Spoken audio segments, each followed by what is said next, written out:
नारायणी धाम गौशाला, पहले धाम का दर्शन फिर गौशाला का दर्शन कर रहे हैं।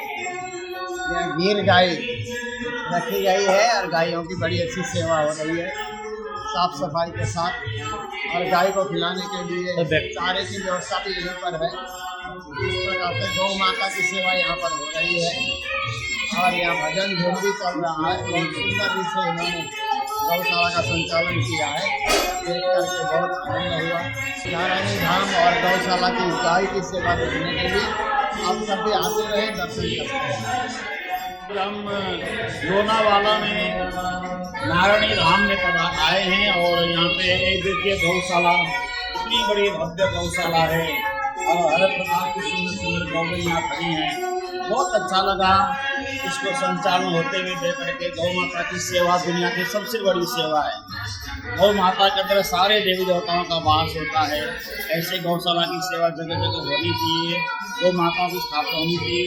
सबसे बड़ी बात यहाँ देख सकते हैं आप, ये गौओं को देखिए, ये गौएं कितनी हृष्ट पुष्ट और ताकतवर लगती है, देखने में बड़ी सुंदर भी हैं, हृष्ट पुष्ट ताकतवर भी हैं। तो नारायणी सेवा संस्थान को हम बहुत बहुत धन्यवाद देंगे, ऐसी गौशाला चला करके गौ माताओं की सेवा कर रहे हैं। बहुत बहुत धन्यवाद। गौ माता की जय। नाथ प्यारे की जय, धाम के धनी की जय। पहले निजानंद को निजानंद को सुमीर के, सतगुरु का कर ध्यान। सुंदर साथ के चरण में दास करे प्रणाम।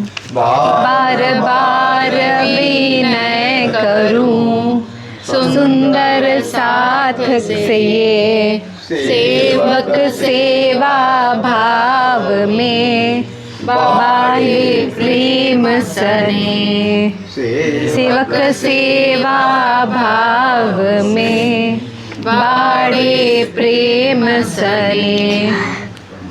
प्रणाम प्रणाम। क्या मांगू श्री राज अब मैं क्या मांगू, क्या मांगू श्री राज अब मैं क्या मांगू। मेरे रोम रोम में रम जाओ, मेरे रोम रोम में रम जाओ श्री राज। मैं क्या मांगू श्री राज अब मैं क्या मांगू। धन न मांगू, मान न मांगू, धन न मांगू, मान न मांगू। झूठे जग की शान न मांगू, झूठे जग की शान न मांगू। देना हो तो दे दे दाता, देना हो तो दे दे दाता। अपने को निज नाम अब मैं क्या मांगू श्री राज अब मैं क्या मांगू श्री राज। मांग के झूठा खेल पसारा, मांग के झूठा खेल पसारा। भूल गए निज धाम वो प्यारा, भूल गए निज धाम वो प्यारा। भटक रही तेरी दर दर अंगना, भटक रही तेरी दर दर अंगना।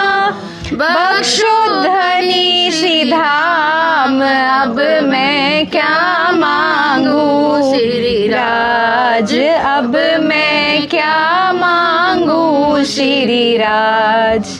कौन कौन तेरे गुण गाए, कौन कौन तेरे गुण गाए। तेरी दया का पार न पाए, तेरी दया का पार न पाए। ओ प्राणों के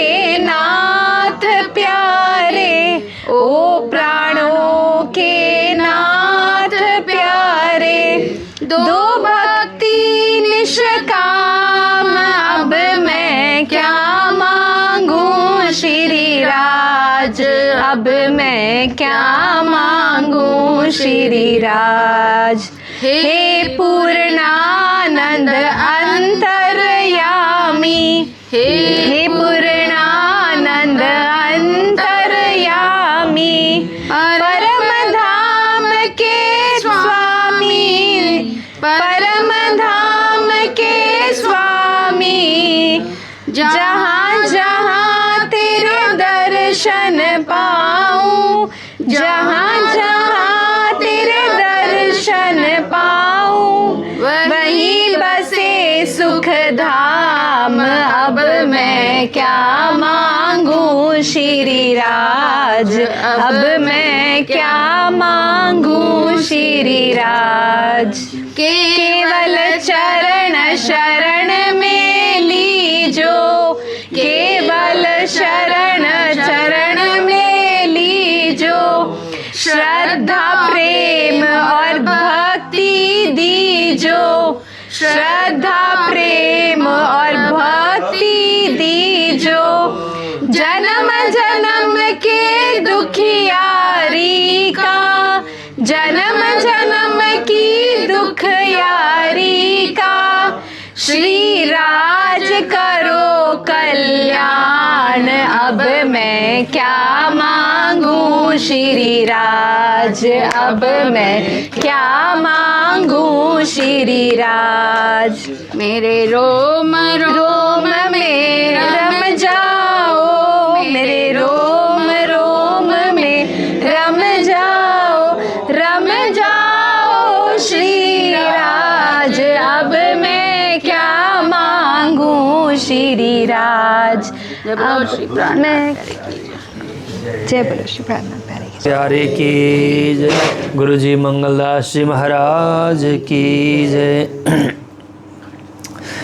तेरी मंद मंद मुस्कनिया पे, तेरी मंद मंद मुस्कनिया पे, बलिहार सावरे, बलिहार सावरे, बलिहार सावरे, बलिहार सावरे।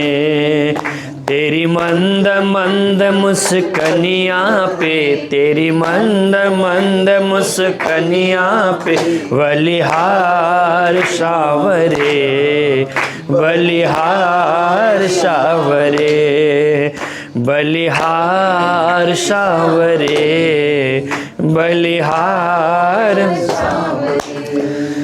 तेरे बाल बड़े घुंघराले, ज्यों बादल कारे कारे, तेरे बाल बड़े घुंघराले, ज्यों बादल कारे कारे, ज्यों बादल कारे कारे, ज्यों बादल कारे कारे। तेरी कुंडल की झनकनिया, तेरी कुंडल की झलकनिया, बलिहार सांवरे, बलिहार सांवरे। तेरी मंद मंद मुस्कनिया पे, तेरी मंद मंद मुस्कनिया पे, बलिहार सावरे, बलिहार सावरे।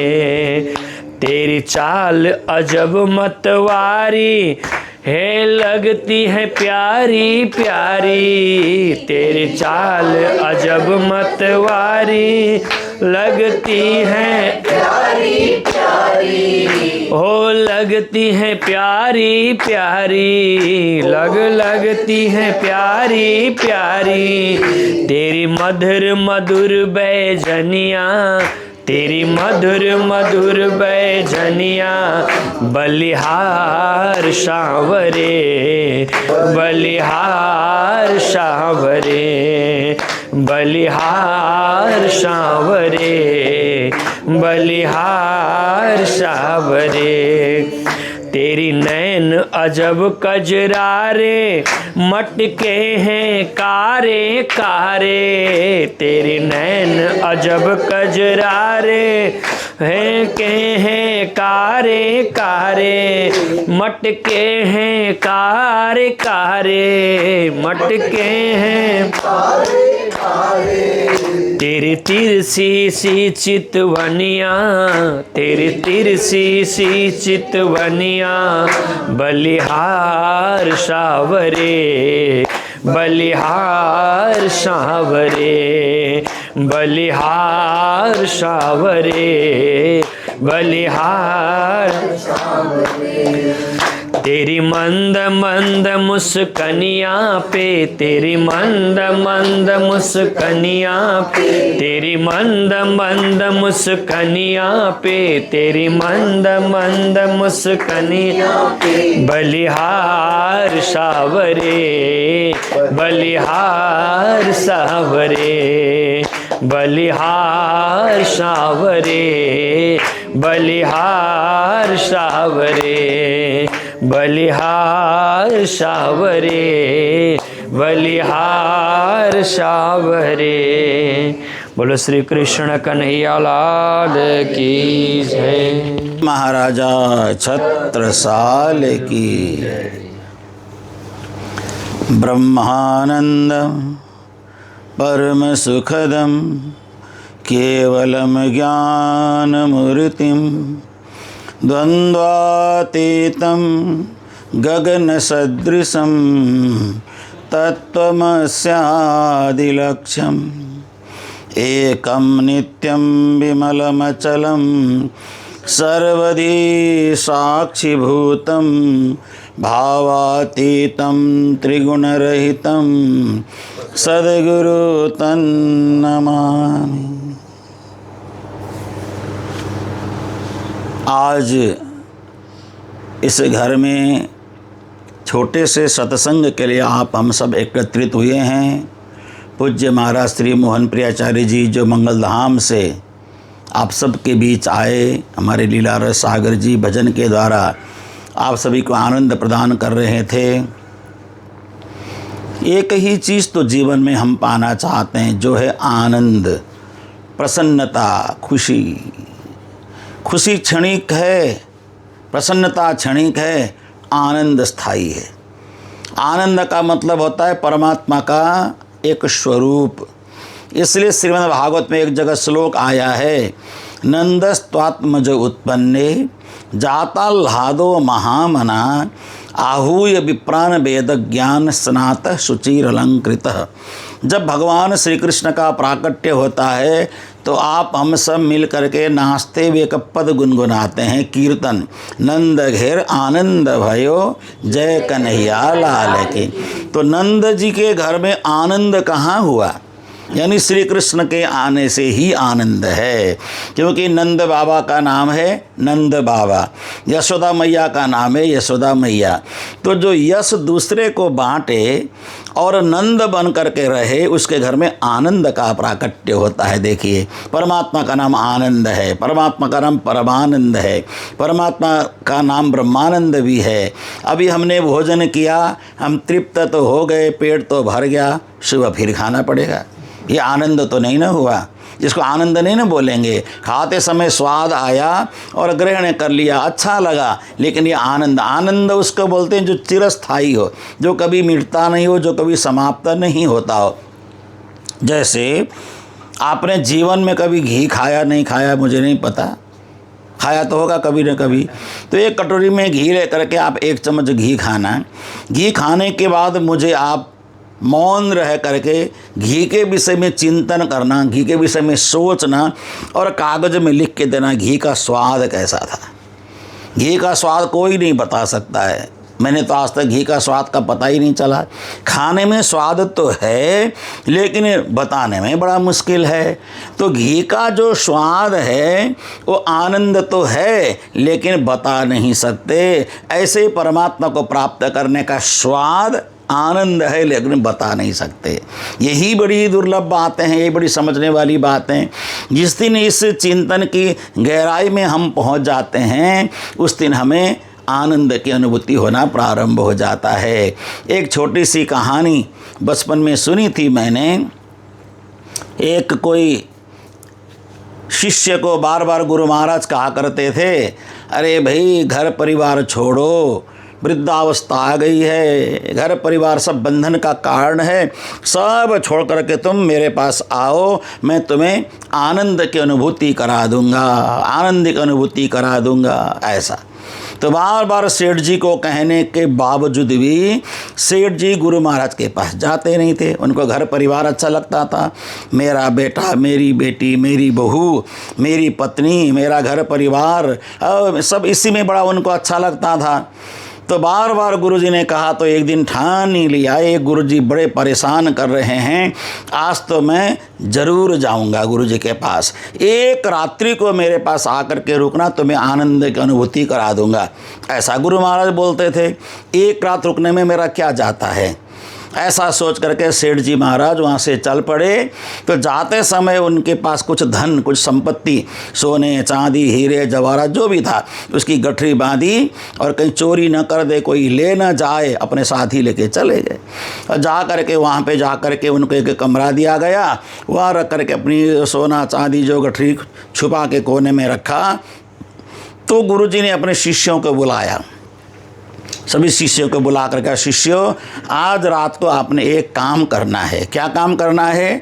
बिना किसी को बताए सेठ जी की वो पोटली कहाँ रखी वो ढूंढ लेना, ढूंढ करके वो पोटली की चोरी करना और चुपचाप से उठा करके मेरे पास ला के रख देना, लेकिन किसी को पता नहीं चलना चाहिए। होशियार चेलों को ये बात बता दिया, जो समझदार चेले थे, पुराने चेले। उन्हें रात्रि के समय जब सेठ जी सो गए, खर्राटे मारने शुरू कर दिया सेठ जी ने, तो जो पोटली रखी थी उन्हें छुपा करके बच्चों ने देख लिया था। शिष्यों ने चुपके से उसको उठा करके गुरु जी के पास ला के रख दिया। और सुबह का समय हो गया, सेठ जी नहाए धोए सब कुछ करके अब सोचा कि वो गहने वगैरह जो मेरे पड़े हैं रखे हैं जा कर के देखूँ तो सही। वहाँ जा कर के देखा तो कुछ नहीं मिला। वहाँ पे जो गहने सोने चांदी हीरे जवाहरात की जगह पत्थर के टुकड़े के अलावा कुछ नहीं मिला।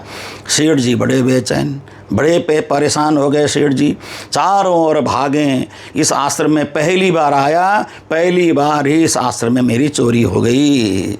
अब मेरे को बड़ा दुख लग रहा है। दिन भर सेठ जी परेशान हो गए। गुरु जी को जाके शिकायत किया, गुरु महाराज आपने आश्रम में चोरों को पाल रखा है, आपने अपने आश्रम में चोर जैसे चेलों को पाल रखा है, ये तो चोर ही चोर हैं, सब कोई अच्छे चेले कोई भी नहीं है। दिन भर सेठ परेशान हो गए, परेशान। गुरुजी ने कहा कोई बात नहीं, सब ठीक हो जाएगा, परमात्मा करेंगे, सब भला होगा, एक रात और रुक जाओ, एक रात और रुक जाओ। तो गुरुजी की बातों को मान करके एक रात और रुक गए। जैसे एक रात और रुक गए तो सेठ जी की पोटली फिर चेलों ने ले जा करके वहीं पे रखा जहाँ पहले रखा हुआ था। सुबह उठे, नहाया धोया, सब कुछ किया। दूसरे दिन फिर जा करके देखा पोटली की जगह पे है या नहीं है, कहीं किसी ने ला के दिया तो नहीं, रखा तो नहीं। जा करके देखा तो पोटली मिल गई। उस पोटली को अपनी छाती में लगा करके बोलने लगे, आहा, बड़ा आनंद मिल गया, बड़ा आनंद आ गया, बड़ा आनंद आ गया, बड़ा आनंद आ गया। बड़े सेठ जी खुश हो गए, उछल कूद मचाने लगे। तो गुरुजी आ गए। गुरुजी ने आकर के कहा, तो आनंद तुम लेने के लिए आए थे, मिल गया ना आनंद? गुरुजी कल तो मैं बहुत दुखी हो गया था, आज वो पोटली दोबारा मेरे को मिल गई तो मुझे आनंद आ गया। अब जैसे तुमने धन संपत्ति की पोटली मिलने पर तुम्हें आनंद आया, एक क्षणिक है, और ऐसा ही आनंद मेरे पास है। वो कौन सा है? सेठे तनंदे सेठे तमने सारी सनंधे, सोप्यूं छे धनसार, हवे तमे जतन करी लाव्या छो आनी बार। परमात्मा रूपी सेठ ने जो मुझे अपार धन संपदा दे रखी है, वो अपार धन संपदा अगर तुम लेते, तुमको वास्तविक आनंद, सच्चा आनंद मिलता। तुम तो व्यवहार में ही आनंद को ढूंढने लग गए, खुशी ढूंढने लग गए, प्रसन्नता ढूंढ लगे। पदार्थ में कोई प्रसन्नता नहीं है, पदार्थ तो दुख का कारण है, लेकिन परमार्थ में प्रसन्नता है। स्वार्थ में प्रसन्नता नहीं है, परमार्थ में प्रसन्नता है, परमार्थ में आनंद है। देखो रास्ते में कोई भूखा प्यासा भटक रहा है, उसको रोटी ले जा करके दे दो, वो खाता है, प्रसन्न होता है, कितनी खुशी होती है, अंदर से खुशी होती नहीं होती? होती है ना। आज हम लोग गौशाला गए, नारायणी माता के मंदिर में, वो वहाँ गए तो हम लोगों को वहाँ उन्होंने कुछ खिलाओ बोल करके दिया। हम जा करके जब उनको चारा डालने लगे, गाय इतनी आनंद मग्न हो गई, एक दूसरे के साथ सींग मिलाने लग गई, मैं खाऊं पहले, मैं खाऊं। देखो हम लोग आनंद आया नहीं आया? आनंद आया ना। गौ ने चारा खाया, आनंद हमें आया। जो आनंद वहाँ पे लंगर लेने पे नहीं आया था, हमने भोजन किया तो इतना आनंद नहीं आया, लेकिन गौओं के चारा ग्रहण करने से हमें आनंद आया। दूसरों को देख कर के खुशी होना चाहिए, दूसरों को कुछ दे करके प्रसन्नता होनी चाहिए, दूसरों को खिला पिला करके आनंद होना चाहिए। यही सबसे बड़ा आनंद है, ये सबसे बड़ा सुख है। तो इसी पर एक छोटा सा भजन है, 2 पंक्ति में गुनगुनाऊंगा, ज़्यादा लंबा नहीं गाऊंगा, क्योंकि हमारा जीवन चक्र तो ऐसे चलता ही रहता है। और थोड़ा समय निकाल करके सारा व्यवहार का काम करते हुए भी परमात्मा के लिए थोड़ा सा समय ज़रूर निकालना चाहिए, क्योंकि परमात्मा कहते हैं मुझे याद करोगे तो हम आपको बार बार याद करते रहेंगे, मुझे भूल जाओगे तो मैं भी आपको भूल जाऊंगा। तो यही बात है। सुना हुआ भजन होगा, फिर भी 2 पंक्ति गुनगुनाते हैं। ओ फूल अब तक चुन पाया, जो फूल चढ़ाने हैं तुझ पर। ओ फूल अब तक चुन पाया, जो फूल चढ़ाने हैं तुझ। मैं तेरा द्वार न ढूंढ सका, मैं तेरा सका, भटक रहा हूँ डगर डगर। ओ फूल अब तक चुन पाया, जो फूल चढ़ाने हैं तुझ पर। ओ फूल अब तक चुन पाया, जो फूल चढ़ाने हैं तुझ। देखो भक्त की भावना, भक्त कहता है मुझ में ही दोष रहा होगा, मन तुझको अर्पण कर न सका। मुझ में ही दोष रहा होगा, मन तुझको अर्पण कर न सका। तू मुझको देख रहा कब से, मैं तेरा दर्शन कर न सका। तू मुझको देख रहा कब से, मैं तेरा दर्शन कर न सका। हर दिन हर पल चलता रहता, हर दिन हर पल चलता रहता। संग्राम कहीं मन के भीतर, संग्राम कहीं मन के भीतर। मैं तेरा द्वार न ढूंढ सका, मैं तेरा द्वार न ढूंढ सका। भटक रहा हूँ डगर डगर। ओ फूल अब तक चुन पाया, जो फूल चढ़ाने हैं तुझ पर। ओ फूल अब तक चुन पाया, जो फूल चढ़ाने हैं तुझ पर। ओ फूल अब तक चुन पाया, जो फूल चढ़ाने हैं तुझ पर। श्री वृंदावन बिहारी लाल, श्री निजानंद स्वामी की जय। श्री प्राणनाथ प्यारे, श्री सद्गुरु महाराज की प्रणाम।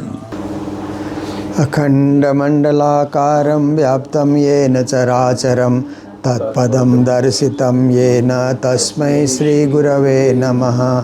मंगल कृष्ण प्रणाम है, मंगल धर्म प्रकाश, मंगल सुंदर साथ है, मंगल धाम उजास। मंगल सुंदर साथ है, मंगल धाम उजास। बोलो वृंदावन बिहारी लाल की, सद्गुरु महाराज की, श्री प्राणनाथ प्यारे की, गुरुजी मंगलदास महाराज की। आप सभी के बीच भंडारी परिवार में आने का और सत्संग में सम्मिलित होने का मौका मिला। और इस बार इस परिवार के 5 भाइयों के घर में जाने का भी मौका मिला। कृष्ण मुरारी जी, नवल जी, कमल जी, जुगल जी और अनिल जी और उनके अंगनाएं जो उनको साथ दे रही हैं। तो ऐसे और परिवार के सभी बच्चों से भी लगभग सभी से मिलने का मौका मिला। तो ये कभी कभी ऐसा होता है। तो देखिए, गुरु महाराज जब मुंबई आते थे, हम लोग तो अभी मुंबई में ही धर्म प्रचार यात्रा में हैं हफ्ते भर से। तो गुरु महाराज यहाँ आते थे तो गुरु महाराज ने मंडलियाँ चलाई।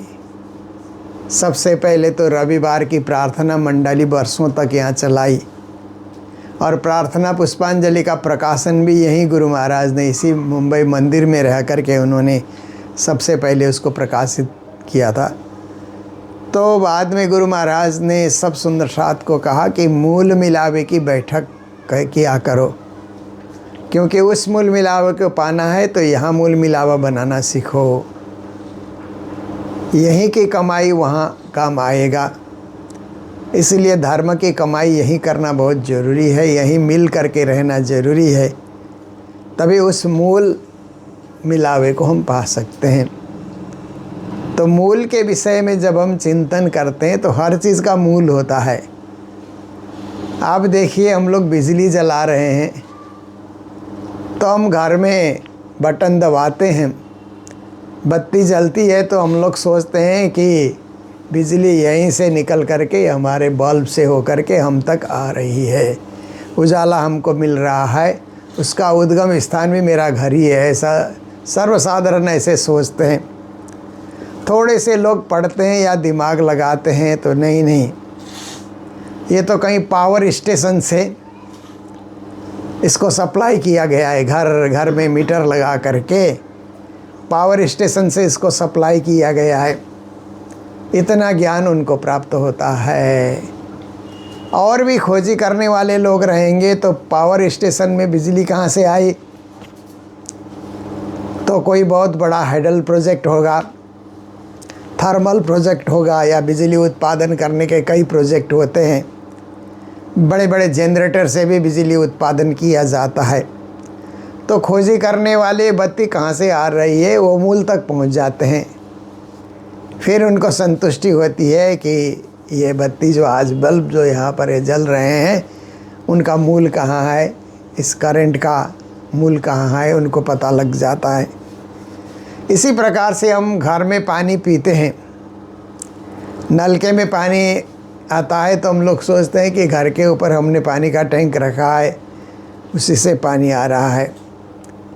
थोड़े खोजी करने वाले हैं तो फिर विचार करते हैं कि वो ऊपर के टैंक में कहाँ से पानी चढ़ाया जा रहा है, क्या पंप सेट नीचे रखा है उससे चढ़ाया जा रहा है, या म्यूनिसिपैलिटी का सप्लाई का पानी आ रहा है, या बरसात का पानी जमा किया है। आजकल तो वाटर हार्वेस्टिंग का भी चलन बहुत चला है ना, कि बरसात के पानी को भी रोक रखते हैं, वो भी पानी है, उसका भी प्रयोग किया जाता है। देखिए, आजकल वाटर हार्वेस्टिंग का ये जो है तकनीक आया, परंतु राजस्थान में लोग पहले से करते रहे।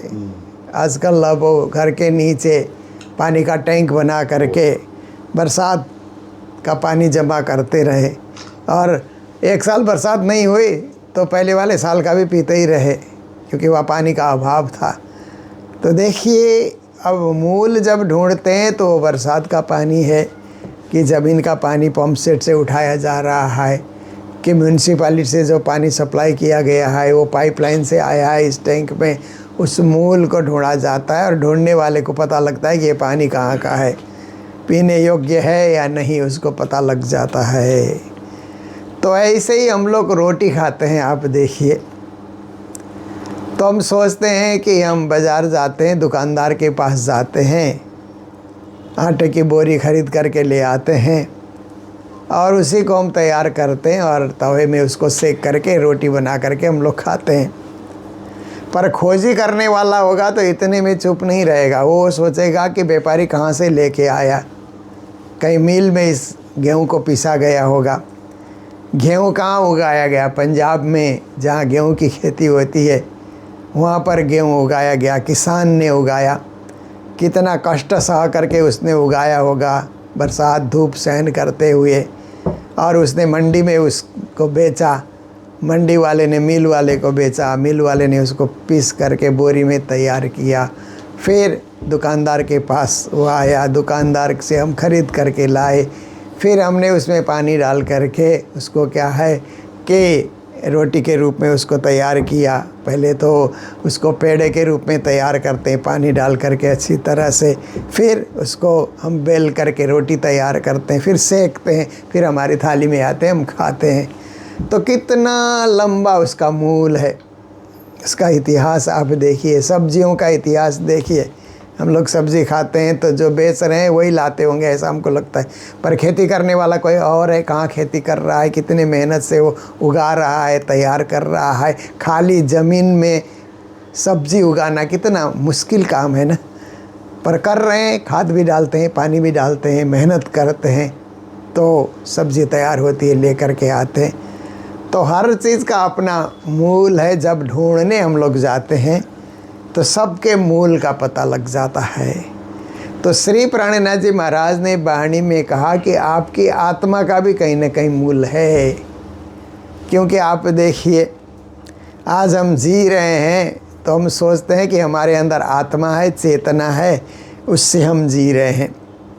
और वैज्ञानिक लोग तो कहते हैं कि हमारे पास दिमाग है, उससे हम जी रहे हैं। पर हमारे धर्मशास्त्र कहते हैं कि दिमाग को भी जीने के लिए आत्मा की ज़रूरत होती है, चेतन तत्व की ज़रूरत होती है। वो सूक्ष्म है, आँखों से नहीं देख सकते हैं, परंतु उसके कार्य से हमको पता लगता है कि हमारे अंदर चेतना है। तो देखिए, उस चेतना का मूल भी तो है, ऐसा प्राणनाथ जी ने बताया। प्राणनाथ जी से पहले जितने भी गुरुजन आए हुए थे, ऋषि मुनि महात्मा संत ज्ञानी फ़कीर जो भी आए, उन्होंने भी कुछ बताया। कि किसी ने कहा कि ये जीव का इस संसार में आना जाना तो पितृलोक से होता है, किसी ने कहा स्वर्ग लोक से होता है, किसी ने कहा वैकुंठ से होता है, किसी ने कहा शून्य निराकार से होता है, किसी ने कहा ज्योति स्वरूप प्रणव ब्रह्म से होता है, अव्याकृत से होता है, गौलोक धाम से होता है। पर प्राणनाथ जी जब आए, सद्गुरु श्री देवचंद जी जब आए, तो सद्गुरु और महामती प्राणनाथ जी ने कहा कि आत्मा का मूल तो परम धाम है। परम धाम में जो 25 पक्ष परम धाम है, उसके मध्य में रंगमहल है। उस रंगमहल में मूल मिला हुआ है। गोल हवेली जहाँ से शुरू होती है, 4 चौरस हवेली पार करने के बाद प्रथम गोल हवेली, वो मूल मिला हुआ है। वो गोल हवेली है, 64 थम का चबूतरा है। वहाँ आत्माएं घेर करके परमात्मा को घेर करके, परमात्मा को श्री राजश्यामा कहा जाता है, उनको घेर करके आत्माएं बैठी हुई है। तो परमात्मा ही आत्माओं को संसार में भेजते हैं। जैसे सूर्य के पास ही किरणें हैं, परंतु सूर्य की किरणें पृथ्वी में जैसे चल करके आते ही परम धाम की वो जो ब्रह्म आत्माएं हैं, इस संसार में वो अवतरित होती हैं और अलग अलग देह धारण करके वो संसार में विचरण करती है। तो आत्मा का मूल का पता जब लग जाता है तो मूल से मिलने का, आप देखिए कैसे मूल से मिलने की इच्छा होती है। इसके लिए भी उदाहरण दिया जाता है कि पानी को कहीं भी गिरा दो तो समुद्र की ओर उसका बहाव होता है ना। इसका अर्थ होता है कि पानी को अपने मूल से मिलने की इच्छा होती है। पहले तो आकाश से जब पानी बरसता है तो बूंद बूंद इकट्ठे होकर के नाला तैयार होता है। नाला बहते जाता है तो नदी के रूप में वही नाला परिणत हो जाता है। फिर नदी से महानदी, महानदी से समुद्र में जा कर के उसका विलय हो जाता है। मूल से मिलना। और आग को भी जलाइए तो उसकी ज्योति आकाश की और सूर्य से मिलने की जो है आग की लौ को आप देखिए तो पता लगता है कि सूर्य से मिलने की उसकी इच्छा है। और हवा को बैलून में भर दीजिए तो हवा भी उड़ करके वायुमंडल में जा कर के मूल से मिलने की उसकी भी इच्छा होती है। और देखिए कि ये मिट्टी और जो पत्थर हैं वो पृथ्वी का अंश है। तो आकाश की ओर उछालो तो वो अपने मूल से मिलने के लिए लौट लौट करके नीचे ही आते हैं। हर एक का आकर्षण, विज्ञान में इसको आकर्षण का सिद्धांत कहा जाता है ना, कि एक दूसरे से आकर्षित हैं। तो ऐसे ही प्राणनाथ जी और सद्गुरु महाराज ने कहा कि आत्मा का आकर्षण भी परमात्मा के तरफ है। आत्मा भी परमात्मा से मिलने के लिए इच्छा रखती है, परंतु बीच में कोई बाधा आ जाए। आप देखिए कि पानी को बरसात होते ही इकट्ठा होकर के समुद्र से मिलना है, पर किसी तालाब में किसी ने तालाब खोदा और तालाब में पानी को जमा हो करके रहना पड़ा, तो बाधा आने से वो पानी समुद्र तक नहीं जा सकता है। आग के लौ को किसी ने ढक्कन से ढक दिया ऊपर से, तो भी उसको ऊपर जाने को नहीं मिलता है। बैलून को बच्चे लोग धागे से पकड़ करके खेलते रहते हैं, तो उसको वायुमंडल में जाने का अवसर ही नहीं मिलता है। वही बंधन है। तो ऐसे ही हम भी परिवार के बंधन में, माया के बंधन में, धन के बंधन में, सगे संबंधियों के बंधन में, ये संसार में कई बंधन हैं। उन बंधनों में जब बंध जाते हैं तो चाहते हुए भी हमारी आत्मा परमात्मा के उस परम धाम में राजश्यामा के चरणों में नहीं पहुंच सकती है।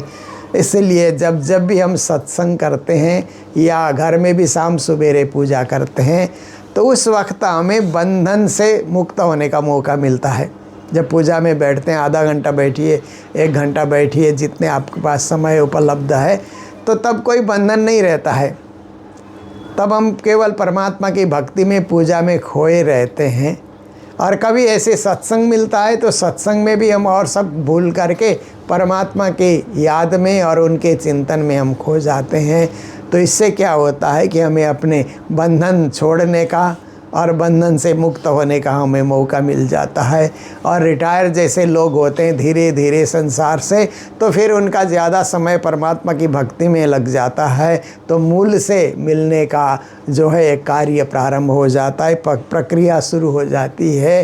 तो श्री प्राणनाथ जी महाराज ने कहा, ये मूल मिलावा अपना नज़र दीजिए इतना, पलक न पीछे फेरिए ज्यों इसक अंग उपजता। कहा, हे मेरे सुंदर साथ जी, मूल मिलावा ही अपना आत्मा का असल मुकाम है।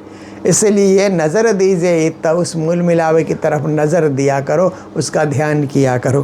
पलक न पीछे फेरिए, उस मूल मिलावे के ध्यान से पल भर के लिए भी विचलित नहीं होना चाहिए, अन्य मनस्क नहीं होना चाहिए। मूल मिलावा आत्मा का धाम है और एक न एक रोज़ हमें वहीं पहुंचना है, ये पूर्ण विश्वास हमेशा हमको होना चाहिए। जो ऐसा का अंग उपजता, ऐसा आप करते रहोगे तो आपके अंग में, आपके हृदय में प्रेम का उदय होगा। और प्रेम खोल देवे सब द्वार, पारे के पार जो पार, पंथ होवे कोटि कलप, प्रेम पहुँचावे मिने पलक, प्रेम ऐसी भांत सुधारे, ठौर बैठे पार उतारे। तो यही जो श्री देवचंद जी महाराज ने और प्राणनाथ जी ने वाणी के माध्यम से जो हमें ज्ञान दिया, इसी ज्ञान को गुरु महाराज ने और प्रभावी बना करके सर्वत्र इसका उन्होंने प्रचार प्रसार किया। और मुंबई गुरु महाराज के लिए एक प्रिय स्थान भी था, क्योंकि बड़ी संख्या में उन्होंने यहाँ जागने की, इसके लिए गुरु महाराज यहाँ जब आते थे तो प्रार्थना की बैठक तो कराते ही थे। जितने दिन गुरु महाराज रहते थे रोज़ ही बैठक लगती थी, केवल सप्ताह में एक बार नहीं, रोज़ बैठक लगती थी। क्योंकि उस समय लोगों के पास काम धंधा तो था, पर इतनी व्यस्तता नहीं थी जो आज की व्यस्तता है। और मंदिर के कुछ नज़दीक भी रहते थे उस समय, इसलिए शाम की बेला में आप देखिए 7, साढ़े 7 बजे से 9 बजे तक तो वहाँ पर मंदिर भरा रहता था। कभी मंदिर के छत पे गुरु महाराज प्रवचन करते तो वो भी भरा हुआ रहता था और कोई जाना भी नहीं चाहता था। गुरु महाराज जितने देर तक बोलते रहे सब सुनते रहते थे, कोई जाने की इच्छा भी नहीं करते थे। ऐसा प्रभाव था मुंबई के सुंदर साथ के ऊपर गुरु महाराज का।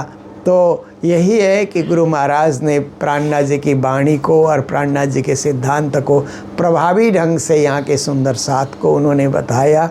और उसी परंपरा को जारी रखने के लिए हम गुरु जी के शिष्य वर्ग अभी वक्त पे आते रहते हैं। मुझे यहाँ मुंबई आने का समय समय पे मौका मिलते रहता है। तो तब क्या था कि सब मंदिर आते थे, अब दूर दूर सुंदर साथ चले गए तो हम उनके घर घर चले जाते हैं। पहले वो आते रहे, अब हम चले जाते हैं उनके घरों में जा कर के सत्संग करते हैं, कहीं ज़्यादा संख्या में कम संख्या में, क्योंकि जागना तो प्रत्येक को है और जगाना भी प्रत्येक को है।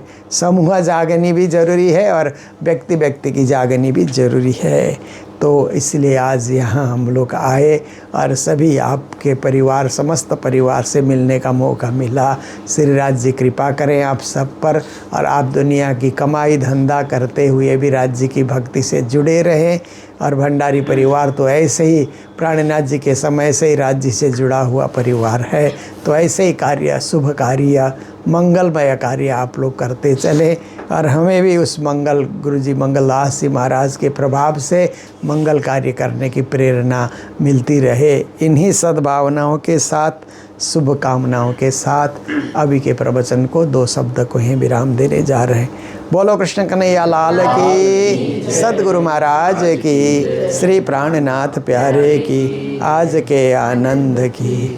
सतसंगत में प्रेमी जनों को, सतसंगत में प्रेमी जनों को प्रेम प्रणाम सुनाता हूँ, मैं प्रेम प्रणाम सुनाता हूँ। प्रेम के दर्शन, प्रेम के परसन, प्रेम के दर्शन, प्रेम के परसन, दिन दिन ध्यान लगाता हूँ, मैं दिन दिन ध्यान लगाता हूँ। प्रेमी जनों की कृपा दृष्टि, प्रेमी जनों की कृपा दृष्टि सदा दिन होना चाहता हूँ, मैं सदा दिन होना चाहता हूँ। प्रेम पंथ से आकर के मैं, प्रेम पंथ से आकर के मैं प्रेम से शीश झुकाता हूँ, मैं प्रेम से शीश झुकाता हूँ। सत्संग में प्रेमी जनों को, सत्संगत में प्रेमी जनों को प्रेम प्रणाम सुनाता हूँ, मैं प्रेम प्रणाम सुनाता हूँ। बोलो कृष्ण कन्हैया लाल की जय। अज जय श्री दाम धनी, रंग रसिया नंद लाला, रंग रसिया नंद लाला, सुंदर मुकुट मणि, जय श्री दाम धनी। जय जय जुगल किशोर, जय अंतरयामी राज, जय अंतरयामी। मन मोहन मुरलीधर, मन मोहन मुरलीधर, बलवंत बहुयामी, जय श्री दाम धनी। जय जय श्री घनश्याम, जय अखंडानंदा राज, जय अखंडानंदा। जन्म मरण बंदा वाला, जन्म मरण बंदा, जय श्री दाम धनी। जय जय पूर्ण ब्रह्म आगे वद अक्षर ती आगे वे भजन कर्याति बावे भजन कर्याति भय सगणी बाजे जय श्री दाम धनी ब्रह्मा विष्णु महेश शेष नहीं जाने राजशेष नहीं जाने वाला जी ने संगे वाला जी ने संगे ब्रजवधु सुख माणे जय श्री धाम पूर्ण श्री पुरुषोत्तम वेदना स्वामी राज वेदना स्वामी निर्गुण ने निष्कामी निर्गुण ने निष्कामी बंदों सिर नामी जय श्री धाम धनी परम धाम निज धाम बन से न्यारा वाला सबई से न्यारा अक्षरातीत अगारा अक्षरातीत अगारा पूर्णानंद प्यारा जय श्री धाम धनी शास्त्र पुराण अरुवेद भेद नहीं पावे राज भेद नहीं पावे अक्षराती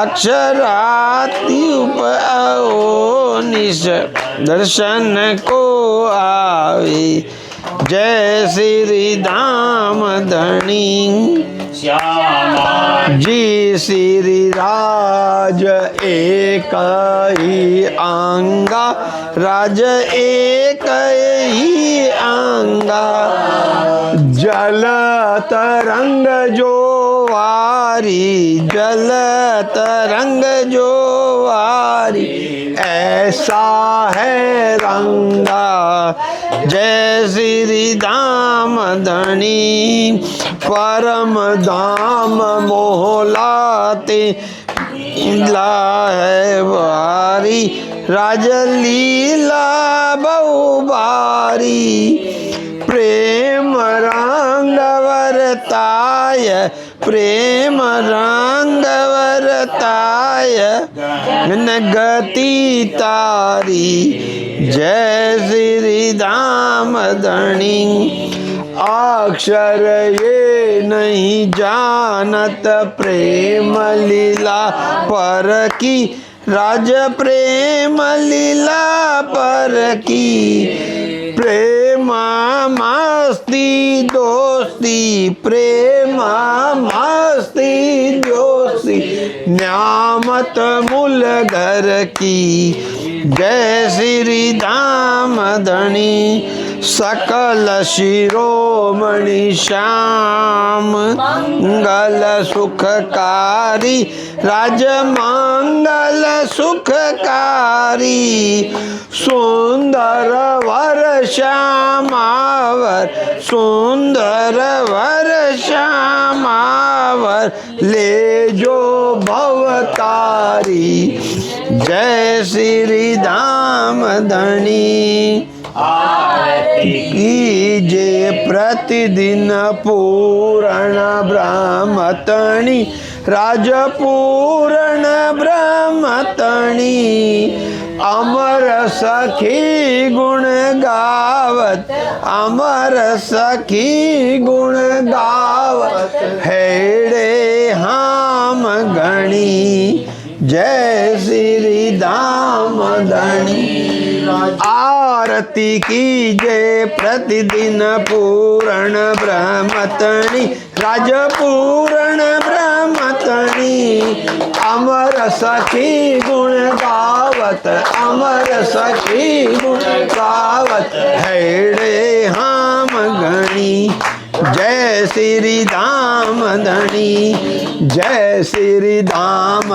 धनी राज जय श्री धाम धनी रंग रसियानंद लाला रंग रसियानंद लाला सुंदर मुकुटमणि जय श्री धाम धनी बोलो श्री प्राणनाथ प्यारे की जय आनंद पार ब्रह्म पूर्ण परमात्मा श्री नाम को भज भज के सदा सुख ले हे आत्मा सदा सुख ले हे आत्मा प्राण कन्हैया लाल की जय महाराज की जय सर्व सुंदर साथ की जय प्रणाम।